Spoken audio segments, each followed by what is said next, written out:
Hello, hello. Welcome everyone. I'm Rama Flores, streaming from Peru, the Sacred Valley. We are here in Urubamba in a beautiful cloudy day. We just arrived a few moments ago from an offering that we experienced in the base of Pumahuanca, which is a very important Apu, sacred mountain here in the Sacred Valley. Today, I'm very pleased and very excited to share with you some of the blessings, the energy, the experience we are living every day. Every day is like an inner pilgrimage here in Peru. Today, the offering. Today we had this offering, giving Pachamama this gratitude for this beautiful journey.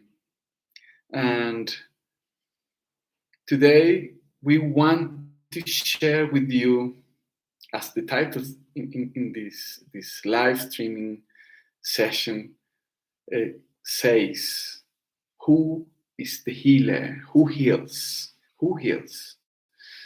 It's very important to understand that when we are talking about Andean healing, we need to understand the Andean part. Obviously, as human beings, we deal with healing in the sense that we are in a constant flow of being health and being ill. Some of us experience more illness than others, but healing, we understand healing. We not just understand in a rational way, we understand it in our body. But when we say Andean healing, we need to understand how an Andean person, how the Andean people stands in the relationship with his or her or their landscape. And I'm going to use that word. I don't find any other word that is more important than landscape. They use a more poetic word here. They call Pachamama. Pachamama means Mother Earth, and at the same time, the mother of the existence, mother of the dance between space and time. But I like to use landscape because our culture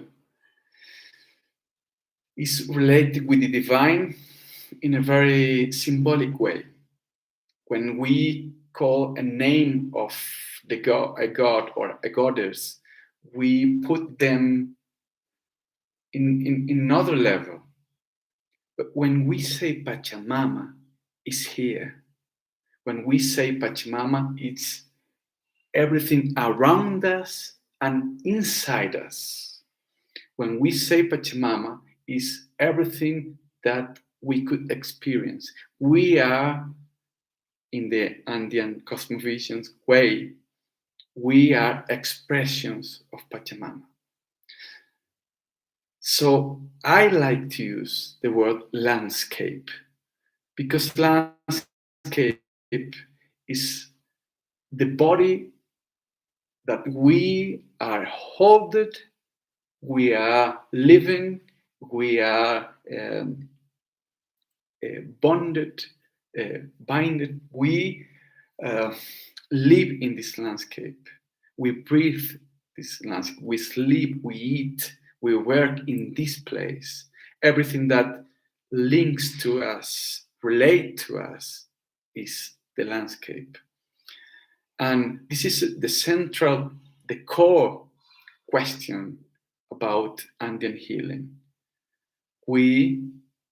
If we are Andean healers, we need to understand that we are expressions of Pachamama. So when we heal, who heals? I'm gonna try to give you some tips to get that answer. We arrived to Bolivia and Peru like 3 or 4 weeks ago, visiting some of our masters, visiting some people of wisdom, men and women that we understand still have in their attitudes, in their gestures, the tradition. And I'm gonna make this word, I'm gonna put some clarity in that word. Tradition doesn't mean something that is holding in the past. For me, tradition is an ancient wisdom, the wisdom that generations and generations behind us had experience of profound inspirations and blessings. And that wisdom was passed through a very special way, initiatic way, from master to disciple. And that pass, master to disciple, is so beautiful because tradition, when we pass the wisdom, we renew the wisdom. So tradition is not something old, it's something that is renewing every time a master pass to the disciple the wisdom, the experience, the mystery. So we met some yatiris. Yatiris is the way in Bolivia called the healers, the people who can reach the vital force of the landscape of Pachamama through them to heal, yatiris. And we met some yatiris from the Calawayas tradition. They are very important tradition, very new. They are one of the most sacred lineage from the Andes, the Yatiris. They were in the Incas empire. Sometimes I take some words from the culture. The Incas were more like socialism experiment more than empire, but the Incas recognized the Yatiris of the Calawayas as one of the most important tribes of healers. The Yatiris were focused in plants, more focused in plants. And the other tribe that was most sacred tribe of healers were the Queros. So our tradition, our masters are from Queros, but I was so interested and curious to meet the Calawayas, and I found a lot of links between them. Not just the plants, but I'm more interested in what the healers from the Queros do and I'm going to tell you just in a bit. But the links between them are very interesting. The matter that an Andean healer works is vital force. They don't call it vital force. They call it causa y pacha. Causa y pacha literally means causai is life. Pacha, it means space and time, existence, the flow of existence, the flow of life, the flow of life. And the matter of all these procedures to recover the balance and the harmony comes from the quality of understanding of the Kausei Pacha. Understanding inside and outside. Understanding that me as a healer need to cultivate sensitivity, my body in full spectrum of possibilities, all my senses, aware of what's going on around me, sensitivity. The body enlightened for the experience of being alive, sensitivity. So all the training for a healer, I'm going to use a proper word. In Quechua, the healer the name is Paco. Paco. Paco is the one who can invoke, the one who can invoke, the one who can call the vital force in its different aspects, in its different qualities. And when we say vital force, in our culture, we don't understand that properly. When we say vital force, we use a synonym, energy. But energy, for me, can't help to understand the profound experience of vital force. Vital force is an intention of life, an intention. It's a potential to express something. Life wants to be. Life, in every sense, in every aspect, plants, animals, stars, the sky, the rivers, everything that exists is part of life wanting to be expressed by an animal, a bird, a apple tree, a wind in the afternoon. Every expression is life wanting to be. So before being expressed, there's an intention. For that, when we say vital force, we are giving the quality of intention. And when we give this quality, we mean vital force as an intelligent force. Intelligent different to human intelligence, but it's intelligent. It's the only way to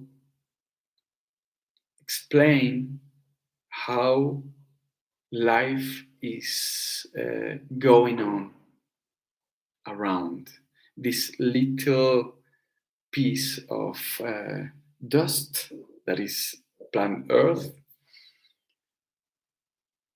It's not just casual. It's not just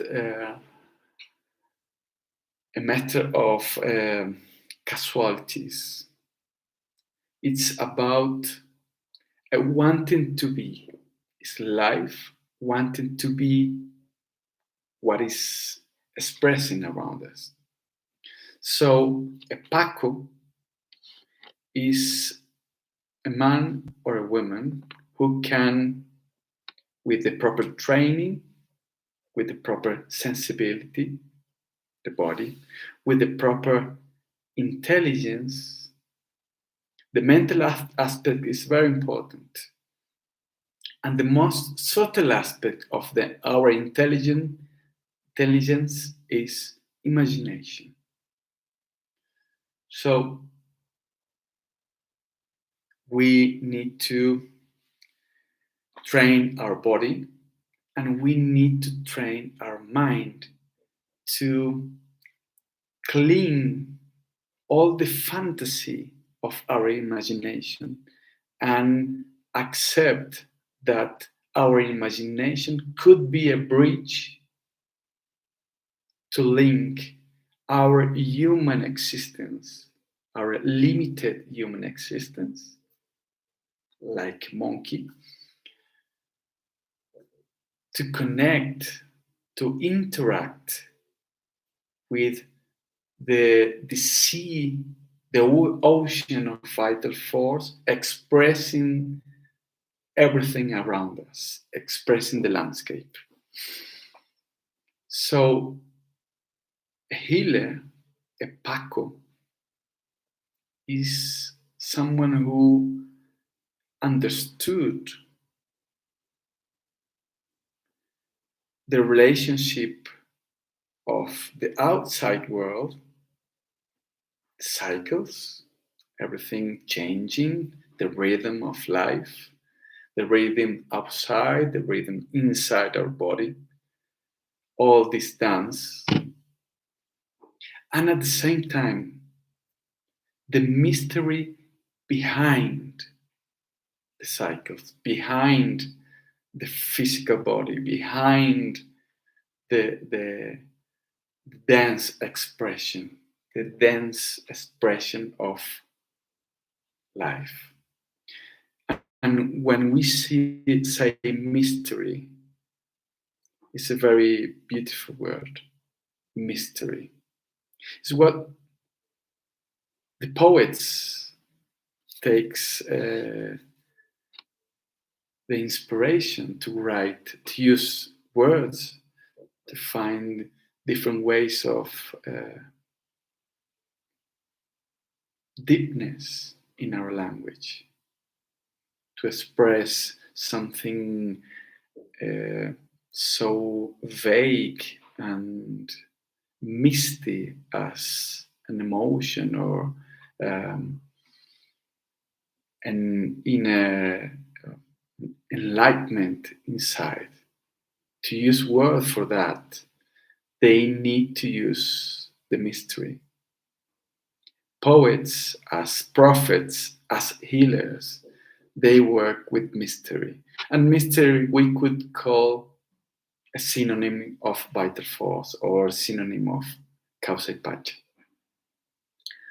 We had beautiful experiences with so many healers.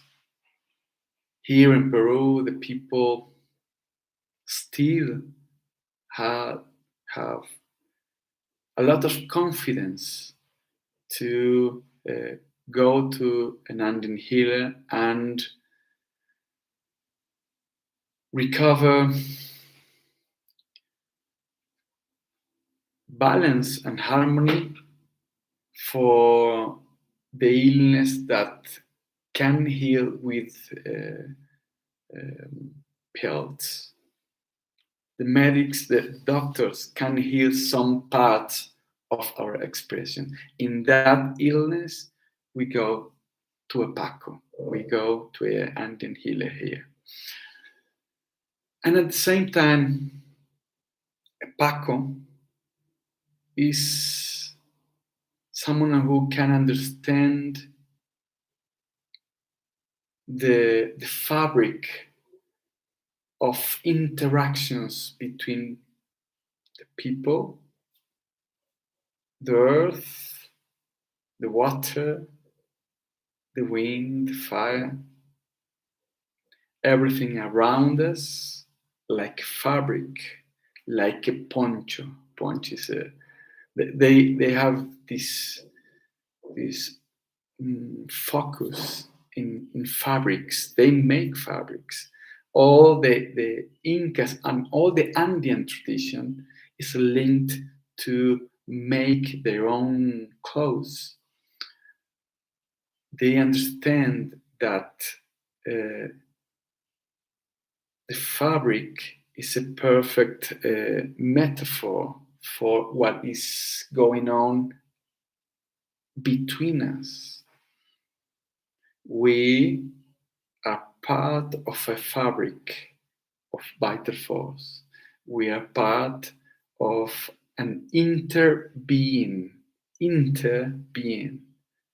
not independent, not dependent, but playing each other. So the illness, this is a very interesting thing.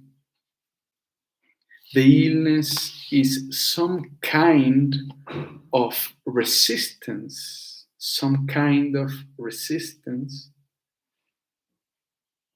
to the vital force flowing through us.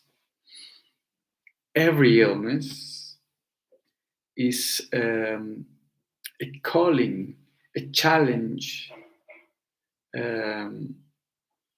is a question that life gives us to understand some aspect of this eternal intimacy with life. When we get ill, we, in some way, in the deep understanding of the illness, we created some resistance. Something is trapped. Something is held, and that makes an excess of a lack, or an excess or a lack of vital force, an excess of a lack of flowing of life. And that is linked to our emotions, that is linked to our body. So if I got troubles with my liver, for example, they're going to ask you about how you deal with the end of cycles, how you close your cycles. If you don't close properly your cycles, that resistance to close the cycles in every aspect, emotional cycles, mental cycles, a work, a relationship, how you deal with the end of the cycles. You need an end. If you don't deal properly with the end, you're gonna start to accumulate dense energy.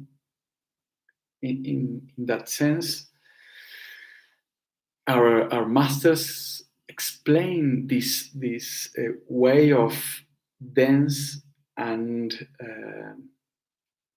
high vibrational energy, which is the most vital energy, and a dense energy, which is like rotten energy. These two forces, they used to give us examples as agriculture, because healing in the Andes is not too different of being a farmer. Agriculture as healing leads with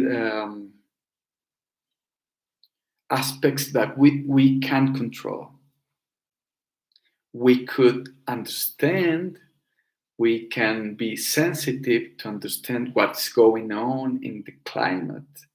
We can be sensitive to understand what's going on inside the soil, that mystery going on around the soil, which is so complex. The climate, the soil, the seed, what's inside that little bit of life. And finally, surrender to the mystery of putting seeds in the soil in the proper time and in the proper place, and expect, wait, claim for life, make the miracle of a plant growing in the soil. It's not so easy as we say it. In the same way, a healer understands the soil of the person, the climates inside the person, the seeds that wants to grow, and sometimes unconsciously we are distracted and we don't look after those seeds like dreams.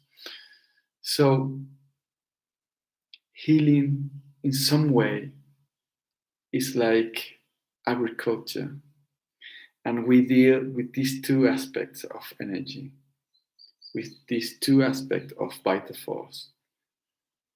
A vital force that is pushing life to the renewal, like a river flowing full of vibration, of resonance.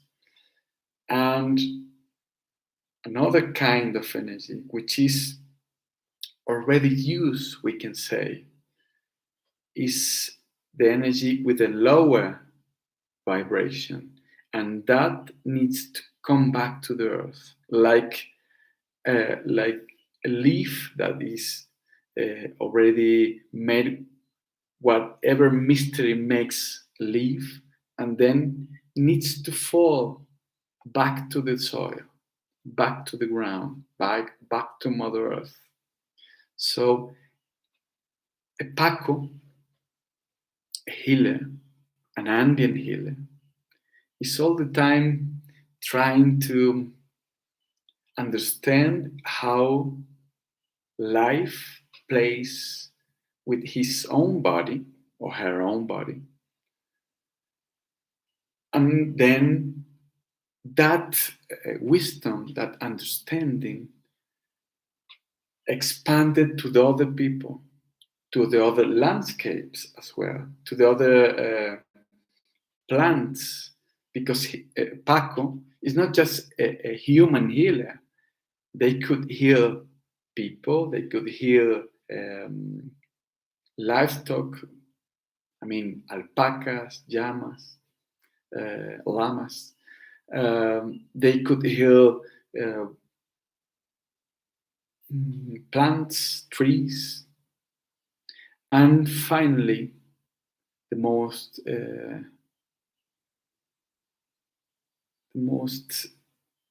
important Pacos, they heal the social web. And that's one of the most important purpose of a Paco, to heal, to recover the intimacy of everyone who is living in a landscape with the vital force. That intimacy is the essence of harmony. That comprehension of me being a son or a daughter of this landscape, a son or daughter of this land. When I get that not in my head, but in my heart, something happens. I understand that the healing is not from me. I could have experience, I could have techniques, and obviously there are techniques. But those techniques are not the focus of a Paco. Technique is not the important thing. The important thing, the core, is his or her relationship with the mystery.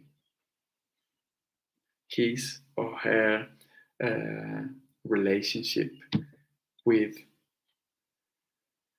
life flowing in the landscape.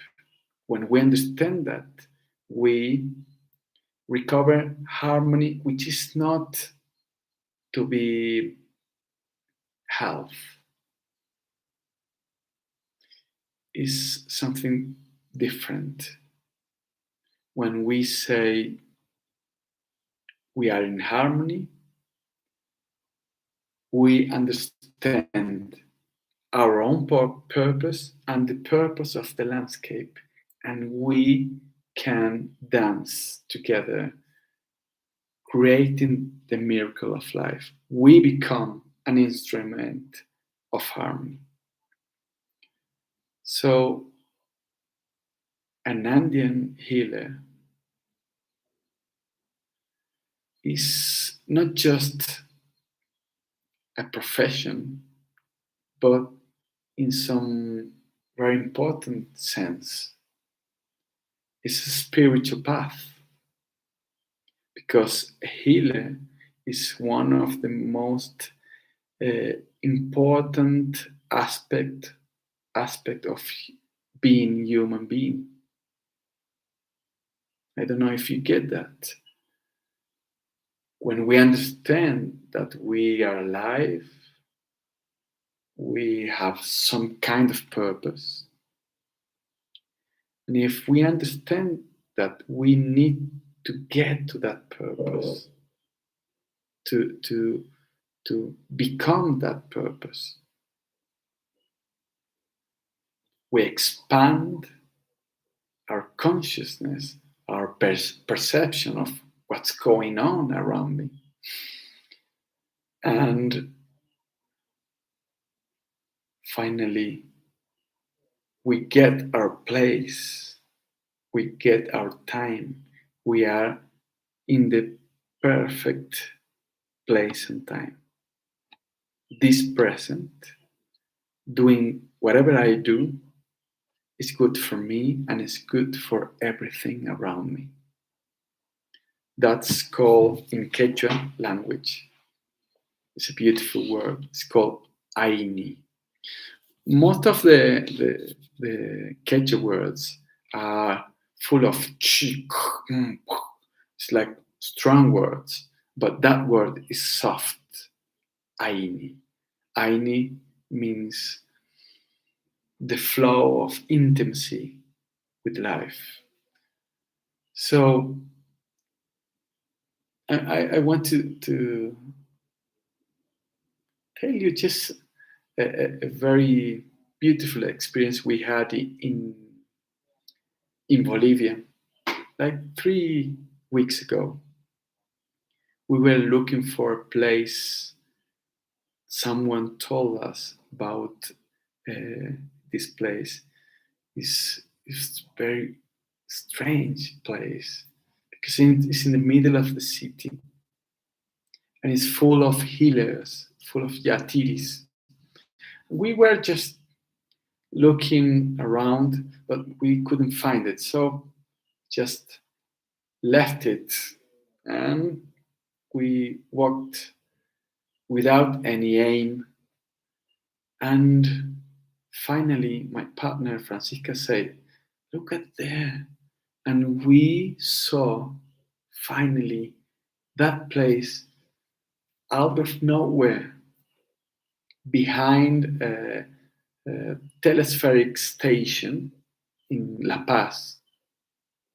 It was about to get dark, and we surrounded the station and found this. It's called in English uh, cultural and spiritual center, and the place is full of small houses, like small rooms around a central patio, and that patio had some bonfires that all the healers burn the offerings. So when we got there, it was late, and there was just one or two doors open, still open, and we don't know why. We we walked to this the last door, and when we opened that door, we found it a very calm woman, beautiful woman. And she said, "Come in. What do you need? What do you want?" And we said, "Well, we want a healing session. We wanted to learn, actually. So we said, we want to learn how you heal." So she said, "All right, just sit down." Very small room. She was dressed with the traditional skirt, I think is the name, and small hat. And the first thing she made is, "What do you want to know? The Mama Kuka will tell us." They use an oracle um, with the coca leaves. Coca leaves, they say every leaf has a spirit inside, and this spirit could give us a clue about what's going on behind what we show. So this oracle is very ancient way to understand. So we made some questions, and she was throwing the with very delicacy the leaves of the coca leaves, and he and she started to talk about what she was receiving from the leaves.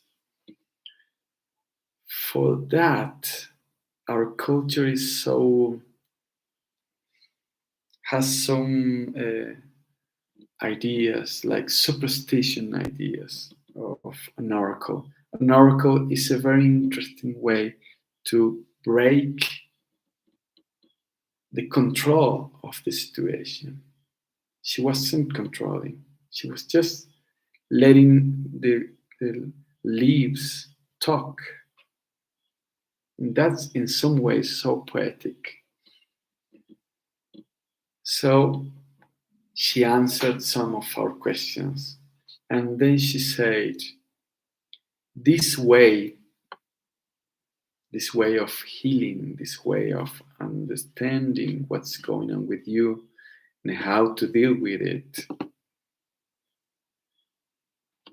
the gods gave us to the people, to the poor. And when she said went to the poor, I felt like something shaking inside. She said, this wisdom was given to us to remind us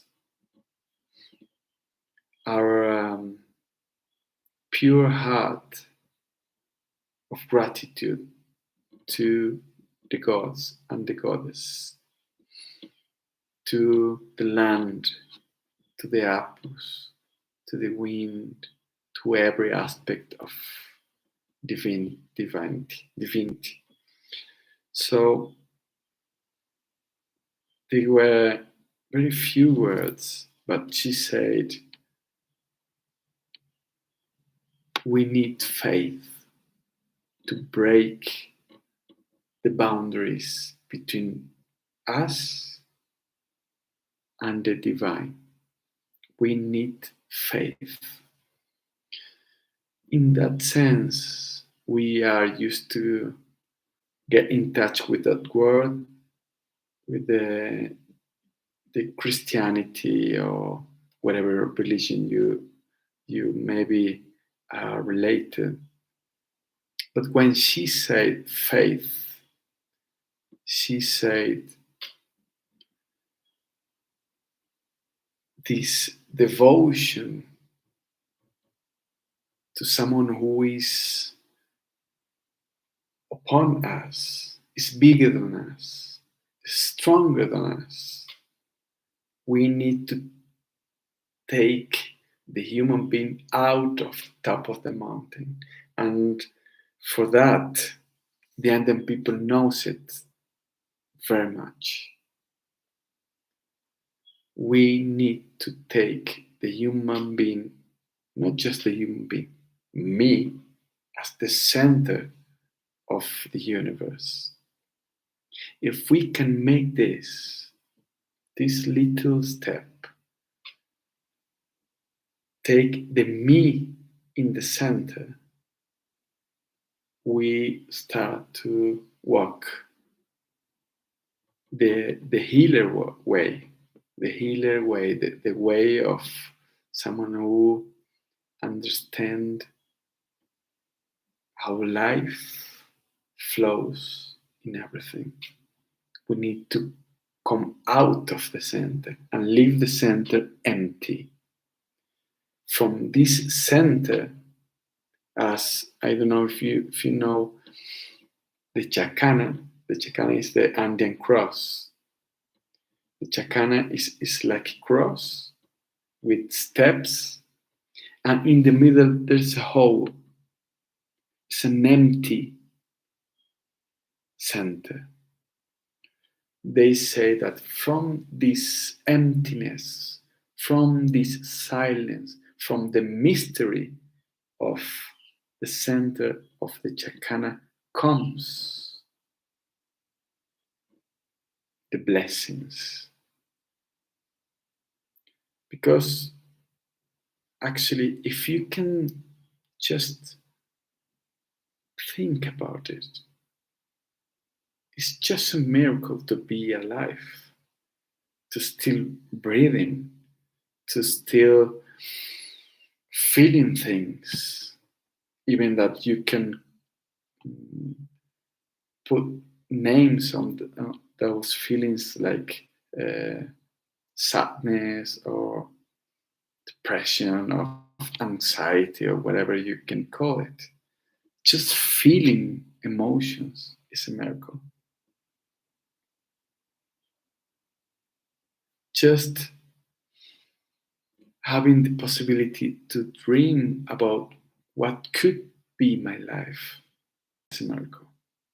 So, in that sense, when she said faith, she was saying as well devotion to the divine. So, being a healer in the Andean way is a spiritual path.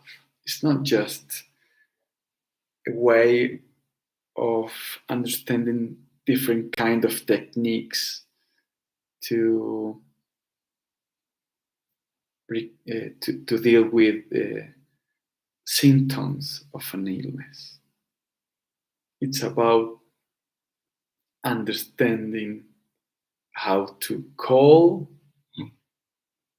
the different aspects of life, of the vital force,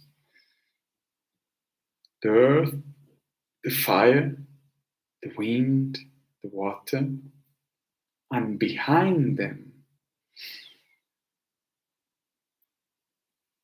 the force that is behind the elements is in the center of the elements. And from that blessings,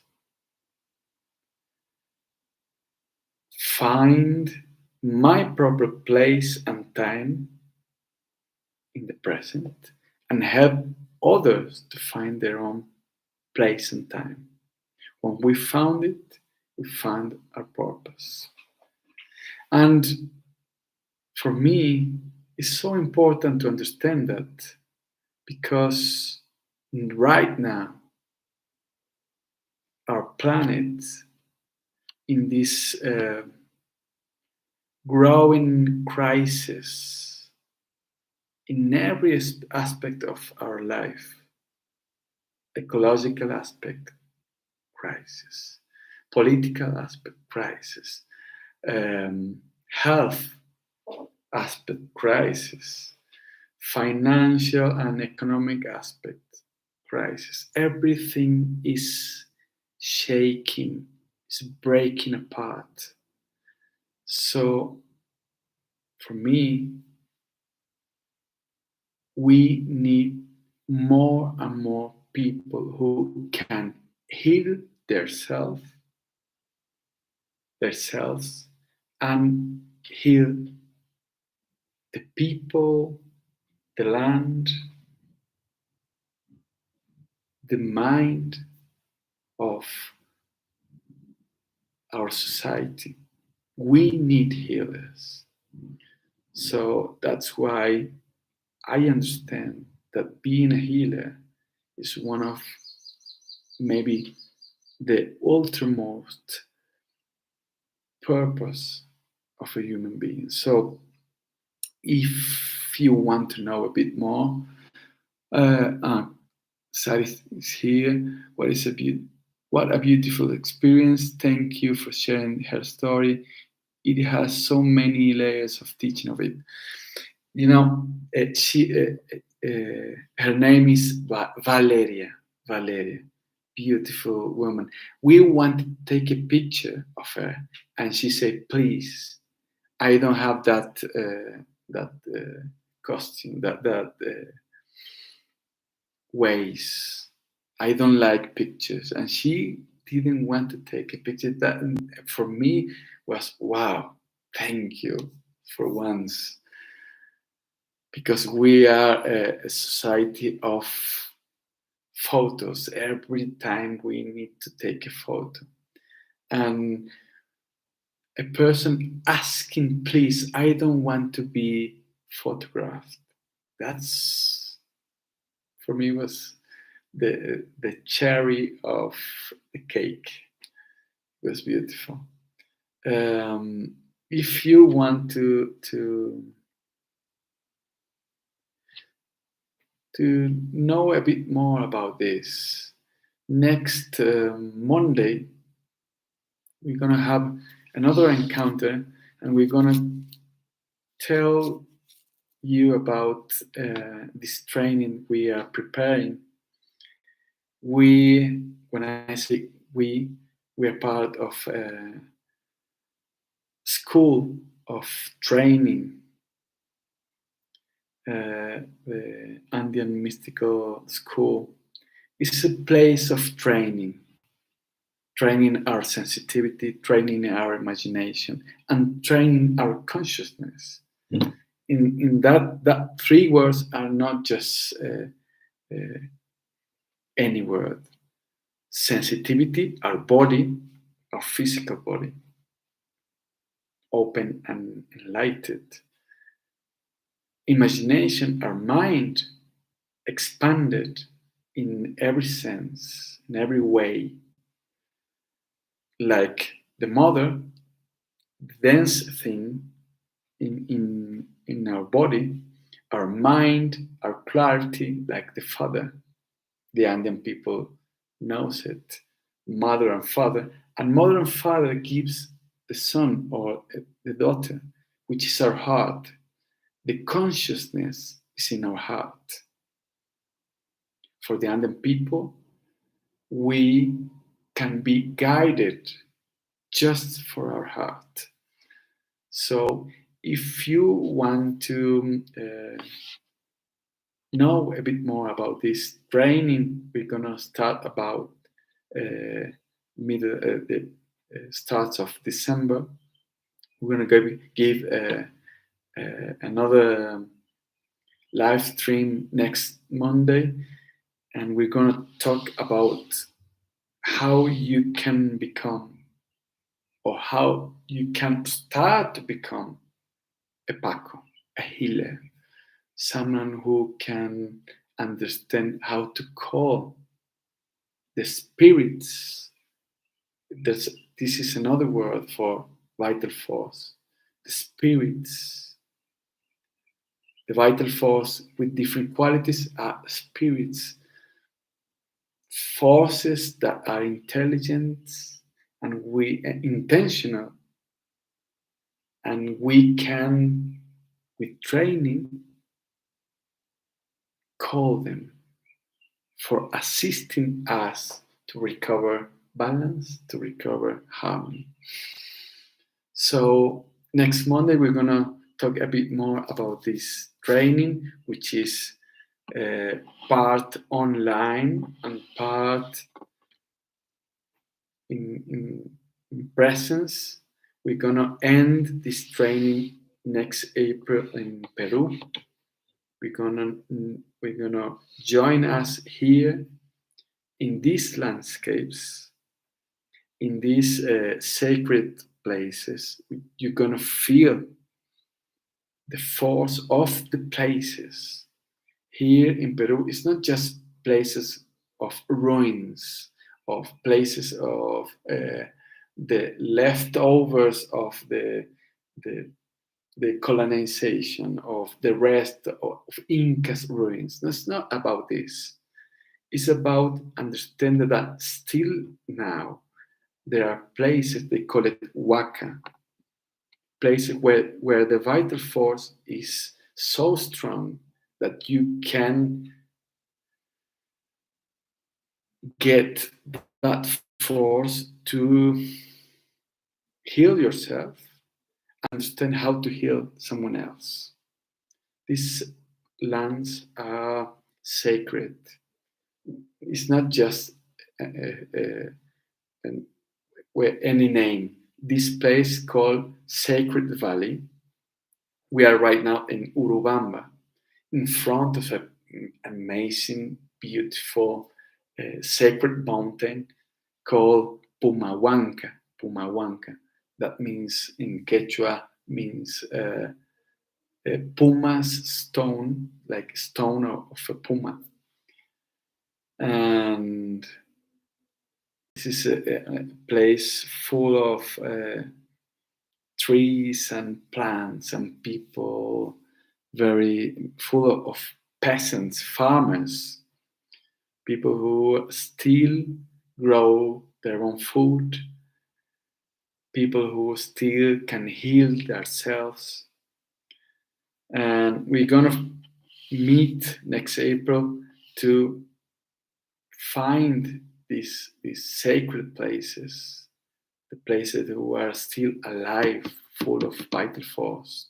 And we're gonna end that pilgrimage in the sacred lands of Kers Nation, up of the mountain, almost 5,000 meters above sea level, where we're gonna receive an initiation. But I'm gonna tell you more about this next Monday. So please join us. Join our intent of sharing. We want to use the English language as best as we can, but actually we are pushing ourselves to try to share this knowledge, to share this wisdom, because we need to know it. We need to recover this intimacy with the land, intimacy with Mother Earth, intimacy with Pachamama. So thank you for being there, Sari, Rainbow Rising, beautiful name. Thank you for being there. And next Monday, we're gonna meet each other again to let you know a bit more about this training. So, from the Andes, I don't know if you can see properly the mountains. It's just, it's here. They are the back mountains of the Pumahuanca. It's a beautiful place. It's a sacred place. And with these words, with this image, I want you to feel just a bit of what we are receiving in this day. So thank you, Isis. Thank you, Sari. And see you next Monday at the same time, 7 p.m. CET. You're gonna receive the link if you already subscribed to this live. You're gonna receive the next link for the YouTube streaming. So thank you and see you Monday. Bye bye.